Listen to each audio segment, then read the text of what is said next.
Good afternoon, Pokefans. Welcome back to a brand new video. My name is Matt, and welcome officially to Season 10, where we start at Great Ball and work our way back up to the Master Ball tier using a team that we built from scratch. It is the new season, so we get to start with brand new players. But before we get started, I just want to make a couple announcements. One, I apologize for the stuff happening in the background. Maintenance is doing their thing, and I can't stop them from, stopping for me. So obviously, I'm not going to ask them if they're getting paid to do this, and I'm hoping to get paid for this, so it's totally fine.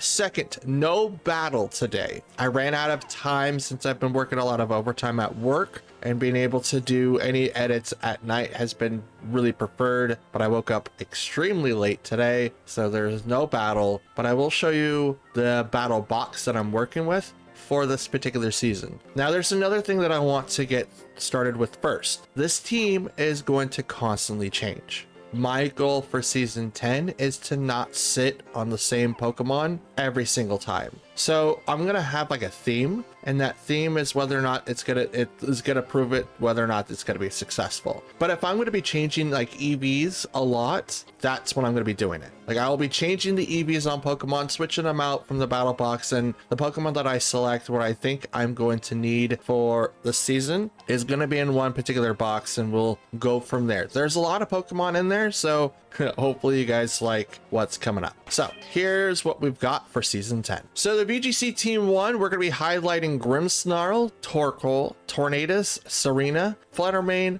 and Chien-Pao. Now, these two I know have been like in every single season, almost every single one, but it's only because of the fact that they are one of, if not the fastest Pokemon that is currently available in the game, outside of maybe Iron Bundle and obviously Pranksters, but Pranksters don't really count because their speed tier is just Prankster. Now, these two are in there, but the theme around this team is going to be very, very different. And I have Mousehold to kind of highlight that a little bit, but its moveset's not correct, but we'll change that later on. So here's the theme. We're going to be still hyper offensive, but we're not going to focus primarily on Tailwind this time, which is why I have Tornadus in the team, but he could easily be swapped out with Talonflame or anyone else if I needed Tailwind to be able to do that. To counteract Trick Room, we have Torkoal and we have Serena. Now, Serena has Choice Scarf, but we can always remove that to be something else. The overall arching theme that I want to try here is with a couple of moves, and one is Ruination.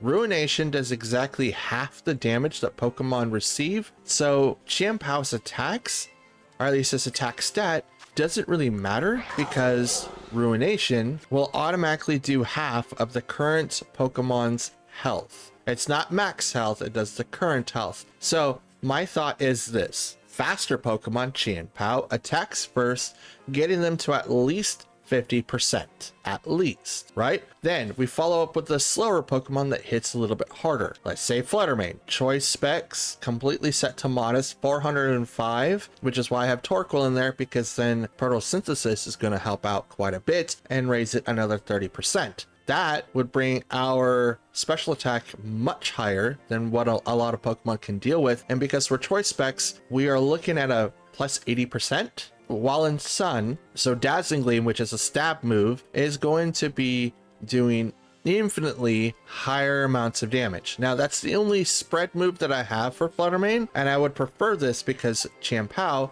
is going to Ruination, take out a Pokemon to half, and then the partner Fluttermane is just going to nuke everything off the field. It'll either one-hit KO everything or not. And mostly, if I don't specifically aim for the stashed Pokemon, it will not knock it out, but it gets it right close to be able to do anything else. And we have Ice Shard on Chien-Pao. Sucker Punch is great, but Ice Shard, I think, is going to be doing really, really well. A lot of people have been kind of experimenting with Ice Shard and Icicle Crash and stuff like that. I want Ice Shard because of the fact that it's a priority move. Now, priority is a problem for my team and has been for the last 3 seasons. So I decided to bring in someone that can either do with priority. I thought Indeedee, which is why he's in this bracket. Indeedee with Psychic Surge, different EV changes can make it extremely bulky to survive a few hits. I could do Fergraph, who is not the correct ability, but will for later on, but can also prevent priority and set up Trick Room if I so need it to. But I can also bring in Serena, who has Queenly Majesty. Queenly Majesty prevents my Pokemon from being hit by priority moves. That shuts down a lot of Pokemon right away, and because it's Choice Scarfed, its speed at level 100 is 221, so it won't get very, very high, but at level 50, with its current EV values, in which I'll give you in just a second, at Adamant Nature, the speed stops at 113. So with Scarf, that should bring it up about another 56 points, rounded down. Should be about that. It should bring it up to about 169, which is going to be outspeeding quite a bit of Pokemon. Is it going to outspeed everything? Absolutely not. But I could also cap it out on speed and make it so that it hits a little bit harder with the Choice Scarf. Now, is it going to be doing more damage than, let's say, Great Tusk? Absolutely not. Will it outspeed Garchomp? Absolutely not. But in the case of if this Pokemon was set up to, like, I don't know, Mousehold, who is faster than Serena, like 221 for that speed, and that's 283 for that speed. And Mousehold is currently set up for the speed tier. Now with Friend Guard, defending everything by 50% or 25% is really, really good. It's like having a screen, but not. But the whole overarching theme is to take advantage of Ruination and hopefully Super Fang. It doesn't have it yet, but it will have Super Fang. With those two moves, knocking down bulkier Pokemon that normally can't get one hit is going to be super beneficial to me. Now, if we do have to fight against another person that has Tailwind, that's why we have Tornadus. We will have Tailwind, but a move is going to be changing from this set so that we can actually do a little bit more damage if we decide to open up with Tornadus Mousehold or Tornadus Chien-Pao, because I need to be able to knock out Pokemon consistently. So I could bring in, you know, Heat Wave, I could bring in Air Slash, I could bring in Hurricane, I believe. So there's other mentions that we could do here with Tornadus. He's currently set for Timid, so we're not going to be looking at him going like, oh, he's going to be a huge attacker. He may not even live more than one turn, but it's just an idea that we have currently, and we can even use this even further if we did Tailwind first and then set up with the strat for Chien-Pao to take names after that. And we could even bring in Dragonite after that, but I don't know if I'm going to be using Dragonite this season just because of the fact that there's been a couple of times where I have been stuck with the Terra, and that's kind of why I'm still keeping Chien-Pao, but I'm not necessarily using Dragonite.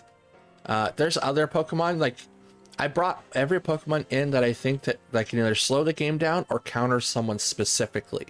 Rillabooms or anyone that well, not Rillaboom specifically, but anyone that uses Terra Poison, I brought in Garchomp. Garchomp's really, really good at taking care of those steel types and poison types because ground is going to be king, but I don't have enough room to use him.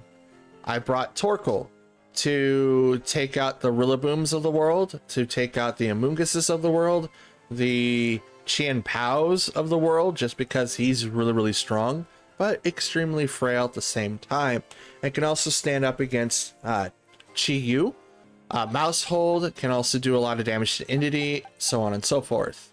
Grimmsnarl is going to be the new addition for Season 10. We're using him primarily for screens.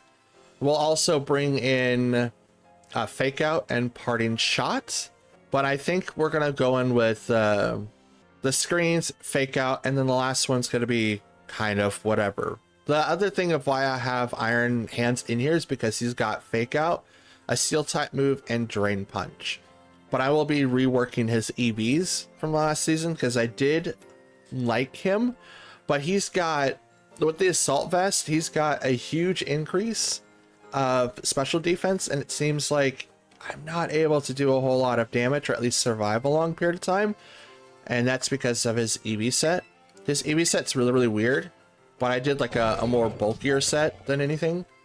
So his attack is up, his special defense is all the way up, and his HP is kind of up. Nothing in defenses, but nothing in speed either. So that's why. So I have priority counters from Serena, Frafrig, and Indity, which is great. I have one-shotters or half-hitters. That's how I'm going to call them, with Chien Pao, Chi-Yu. Here he is. He also has Ruination and Mousehold, who doesn't have Super Fang, but he will. I have people that will counter other Pokemon. So for Urshifu single strikes, I have Iron Hands that will be able to do it. I have Serena that's also going to be able to do it, because I believe Serena is going to outspeed all of Urshifu's, I think. Don't quote me exactly on that. I think Serena does outspeed them, at least single strike. And people that do Terra, right? Rapid Strike, I do have Trop Kick that will be able to take it out. I will have Tornadus, and Fluttermane is back to its spec set, which means it'll have Thunderbolt. So anything that it throws out at me is going to be hit really, really hard. And while I am going to be quite slower, I will have 185 speed. I believe I will still outspeed Urshifu's, but I will not survive any Surgent attacks. For me to be able to do that, I would have to max out HP and defense and not be able to do anything for special attack or speed or anything, which then is going to heavily put me into Trick Room, but not Trick Room, but Tailwind. But I didn't want to take that risk.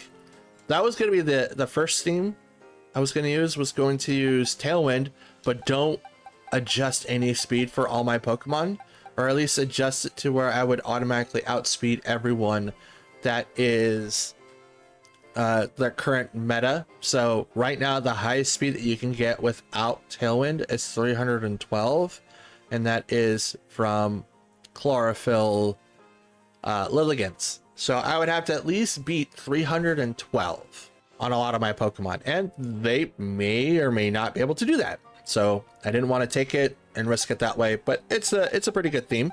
I have to win in like 3 to 4 turns though, because once Tailwind goes down, I can't use it, and that completely screws the entire team. So you kind of have to play the way that I'm doing now, having like 2 people that can Ruination or Super Fang and stuff like that. For water specifically, I brought Regieleki just so that we have someone to be able to counter, and he'll also be changed around a little bit. Instead of having the Electro Web, I didn't really like it. That I think in season 8, like, it did okay, but I don't think it did as well as I would like it to. Having the screens on him might be a little bit better, and maybe changing his item as well. Transistor is fine, but a lot of Pokemon withstand his attacks, so it's kind of like, what do I do? So yeah, there's that. I brought in my own Urshifu just so that I can have some sort of water coverage, but I also have Gastrodon for the Rapid Strike counter. Rapid Strike seems to be all over the place. We saw that in season 9. There was a big counter for everyone else, and I know that I couldn't do anything when Gastrodon was on the field. I'm hoping that having, Protect and Recover will be able to make him survive a little bit longer. Chilly Water, so he still has a stab mood and lowers down people's attacks, and Earth Power as well. And he's pretty defensively ready, so he's pretty good. Especially, I didn't raise any of his attacks at all. I think I did what I did with Umbreon and just raised, yeah. So I did defense, special defense, and HP for him. There's that. And you guys can pause at any point in time to kind of calculate the EVs. Just note, Frafrig has none, Mousehold has none, and Indity does, but I don't believe Mousehold has any. He does not. So wow, 283, and has no EVs right now, so that's dope. Partly why you won't have a fight today, because half these guys still need to be trained for this particular video. Grimmsnarl is also not trained at this present time. He was trained at one point and then ended up being off, so that was mostly my fault, but I will be rectifying that. I do have a build for him using Showdown, so I do have the thing to do here. He's going to be staying... no, he's not going to be staying Impish. Well, the way that he is now. I think that's No, it is... Yeah, it's Careful. He'll be going to Impish, where here's nature. But here's the team. I'm hoping that this is going to be well enough to counter some of the things that are currently in the meta. And with screens up, I'm hoping to have my Pokemon survive more than one turn. It has been extremely helpful. So I'm hoping that is going to be the case in this thing. I wanted a fake out user. I don't have an Intimidator. I should bring in Gyarados for the Intimidate, and he would take up the water slot as well. But I don't also have an answer for Trick Room, really. I mean, Indeed can do Trick Room, but it doesn't have Imprison, so it doesn't stop it. I think that's going to be what I do. I'm not 100% sure, but Farafra can learn Imprison, so there's that. I'm gonna put, where is he? Gyarados. I'm gonna put you over here, not the right box. Here we go. Gyarados is over there. Since we're using Sun, we could use Jumpluff. We'll bring over Great Tusk as well. He's gonna be a good addition for ground. Maybe you can also do stuff with Trick Room as well, and can taunt. We'll bring over Dragonite in case if I need to switch him out to something else. It's like having a team that I could just like constantly swap through, and I like it. So these Pokemon here are currently trained, ready to go.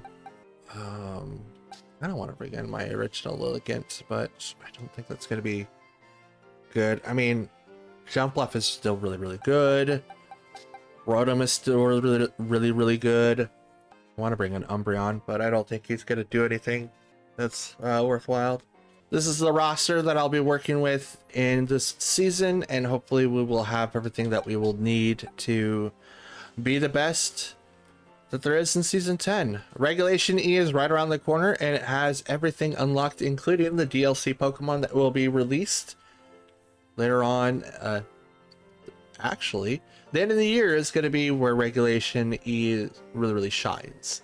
So I'm excited for the DLC to come out in 12 days. And I'm excited to see what Regulation E has for us. That's it, guys. That's my team. Here they are one more time. Again, Grimmsnarl is not EV trained, but everyone else is. And we will do this and see what happens. Don't forget, I brought Haze for the stat boost. A lot of people are doing stat boosts. I'm bringing in Haze so I can shut that down. But that's it, ladies and gentlemen. Thanks for watching. I'll see you all next time. Please do the YouTube things before you leave by leaving a like on the video if you liked it, dislike it if you didn't. Leave a comment down below. I do reply to any and all comments that you leave behind, as it helps out the channel and allows me to connect with you guys. Subscribe if you're new, or if you're a returning viewer. I do appreciate the subscription. We are officially in September, so we're just going to try to hit the 400 and go beyond there. And by the end of the year, I'd like to try to hit 1,000, just to prove that I can. And I know that we could do it with your guys' help. And without further ado, I'll see you guys later. No battle today, but there will be one for tomorrow. See ya.